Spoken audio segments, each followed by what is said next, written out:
ప్రసిద్ధ పుణ్యక్షేత్రాల్లో ఎమ్మెల్యే దంపతులు ప్రత్యేక పూజలు.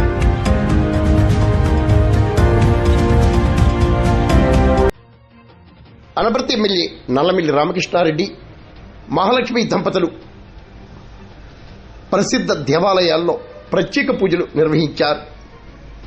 సింహాచలంలో శ్రీ వరహ లక్ష్మీ నరసింహస్వామి వారిని దర్శించి తరించారు. అన్నవరం క్షేత్రంలో శ్రీ వీర వెంకట సత్యనారాయణ స్వామి వారిని దర్శించి వ్రత పూజలను ఎమ్మెల్యే రామకృష్ణారెడ్డి, మహాలక్ష్మి దంపతులు ఆచరించారు. ఆలయ అధికారులు ఎమ్మెల్యే దంపతులను ఘనంగా సత్కరించారు.